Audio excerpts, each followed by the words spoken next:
একটা জটিল রহস্য, অনেকগুলো চরিত্র, আর তার পেছনে একটা বিশাল ষড়যন্ত্র। সব মিলিয়ে এক দারুণ জমজমাট গল্প, তাই না? চলুন আজ আমরা এই গল্পের গভীরে ডুব দিই, ঠিক যেন একটা নতুন ওয়েব সিরিজের প্রথম সিজনটা আমরা একসাথে দেখতে বসেছি। কুয়াশা যেন সিমলাকে নিজের বুকের ভেতর টেনে নিয়েছে। ভাবুন তো, এই একটা লাইন দিয়েই শুরু হচ্ছে আমাদের গল্পটা, আর এই লাইনটাই কিন্তু পুরো গল্পের মুডটা সেট করে দেয়, আমাদের টেনে নিয়ে যায় একটা কুয়াশাচ্ছন্ন অজানা রহস্যের জগতে। তো এই সিজনে আমরা কি কি দেখতে চলেছি চলুন একবার চট করে চোখ বুলিয়ে নিই। গল্পের এক একটা হাক কিন্তু সবগুলোই শেষে গিয়ে একটা বড় ছবির অংশ হয়ে উঠবে। ওকে, তাহলে শুরু করা যাক আমাদের প্রথম আর্ক, মানে গল্পের পাইলট এপিসোড দিয়ে। এখানেই কিন্তু আমাদের মূল রহস্যের সাথে পরিচয় হবে, আর দেখা হবে আমাদের প্রথম প্রোটাগনিস্টের সাথে। আর এই আমাদের গল্পের নায়ক ইন্সপেক্টর অর্জুন সেন। আগে আর্মিতে ছিলেন, কিন্তু তার অতীতটা বেশ জটিল। একটা গোপন মিশনে নিজের ছোট ভাই অনিকেতকে হারানোর পর থেকে তার জীবনটা যেন ওখানেই আটকে আছে।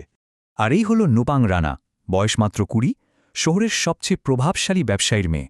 আর এই মেয়েটার হঠাৎ করে উধাও হয়ে যাওয়াটা, ওটাই কিন্তু গল্পের আসল শুরু। আর এনি রণবীর রাণা, নুপাঙ্গের বাবা। সবার সামনে তিনি একজন বিশাল সমাজসেবী, একজন ফিলেন্থ্রপিস্ট, কিন্তু পর্দার আড়ালে ক্ষমতার লোভ আর এক অন্ধকার জগৎ, যা দিয়ে উনি আক্ষরিক অর্থেই পুরো সিমলার শহরটাকে চালান। সাবধান, সিমলায় সবাই কিন্তু সবকিছু দেখেও দেখে না, শুনেও শোনে না। রণবীর রানার এই কথাটা আসলে একটা খোলাখুলি হুমকি, অর্জুন সেনকে বুঝিয়ে দেওয়া যে সিমলার এই শান্ত চেহারার নিচে কতটা গভীর ষড়যন্ত্র লুকিয়ে আছে। আচ্ছা, এবার চলুন গল্পের দ্বিতীয় ধাপে যাওয়া যাক, কারণ এখান থেকেই একটা সাধারণ মিসিং পারসন কেস ধীরে ধীরে একটা বিশাল কনস্পিরেসিতে মোড় নিতে শুরু করে। শুধু এই টাইমলাইনটা একবার দেখুন। চতুর্থ দিনে নুপাং নিখোঁজ, পরের দিন তার বন্ধু খুন, আর পাওয়া গেল একটা পেন ড্রাইভ, প্রজেক্ট গ্রিন ভেল।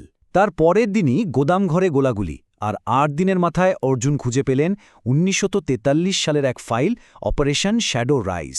মানে বুঝতেই পারছেন ঘটনা কত দ্রুত এগোচ্ছে, একটা সাধারণ কেস থেকে সোজা হিস্টোরিক্যাল কনস্পিরেসি।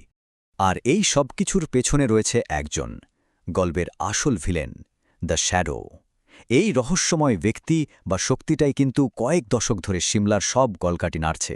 শুধু তাই নয়, রানা পরিবারের এত ক্ষমতার পেছনে এমনকি অর্জুনের ভাইয়ের মৃত্যুর সাথেও এর যোগসূত্র আছে।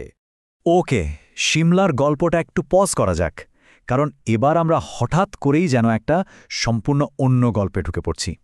একটা প্যারালাল স্টোরি লাইন, যেখানে আমাদের সাথে পরিচয় হবে এক নতুন চরিত্রের। ইনি কবির, পেশায় একজন ফটোগ্রাফার, কিন্তু এই পরিচয়টা আসলে একটা আড়াল।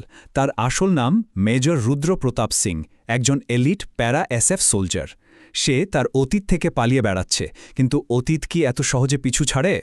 আর এখানেই কিন্তু আসল টুইস্টটা। দুইটা গল্প, কিন্তু ভিলেনের নাম এক, অর্জুন সেন, একজন সিমলার ইন্সপেক্টর, আরেকজন কাশ্মীরে বসা এক ভয়ঙ্কর কর্নেল। একই নামের দুজন মানুষ, নাকি এর পেছনে অন্য কোনো রহস্য আছে? ব্যাপারটা ঘটেছিল 5 বছর আগে।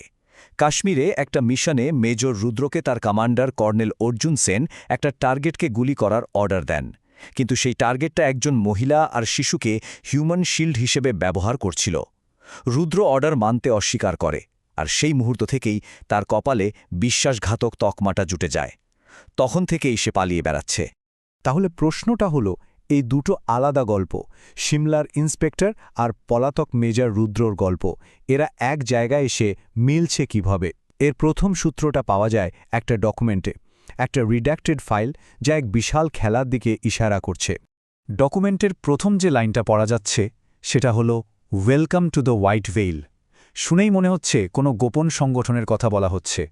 এরপরের লাইনটা আরও অদ্ভুত, মাত্র দুটো শব্দ, উই নো, আমরা জানি।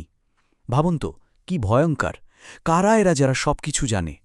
আর তার পরের মেসেজটা একেবারে ব্যক্তিগত, welcome Arjun, there is no turning back.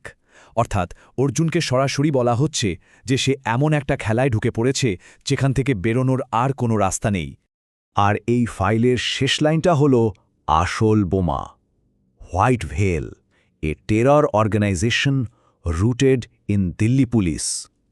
মানে এই ষড়যন্ত্রের শিকড় খোদ দিল্লি পুলিশের ভেতরেই। তো বুঝতেই পারছেন, কোনো গল্পই কিন্তু শেষ হয়নি, বরং দুটো গল্পই এমন একটা মোড়ে এসে থেমেছে যেটাকে বলে একেবারে সিজন ফিনালের ক্লিফহ্যাঙ্গার। সামনে এক বিশাল ঝড় আসতে চলেছে। তাহলে সিজন শেষে আমাদের হাতে কি প্রশ্ন থাকল? একদিকে সিমলায় এক বিশাল জিওপলিটিক্যাল ষড়যন্ত্র ফাঁস হয়েছে, যেখানে ভারত, চীন, পাকিস্তান সবাই জড়িত। অন্যদিকে মেজর রুদ্র এখনও পলাতক, আর তার পেছনে লেগে আছে কর্নেল অর্জুন সেন।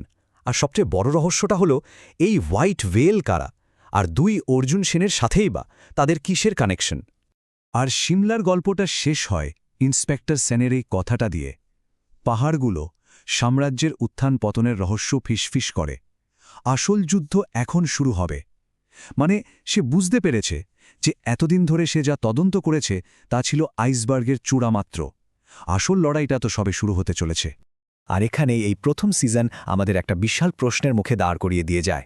ছায়াদের এই লড়াইয়ে আসল শত্রুটা কে? কে সেই মাস্টার মাইন্ড যে পর্দার আড়াল থেকে এই সব কিছু নিয়ন্ত্রণ করছে?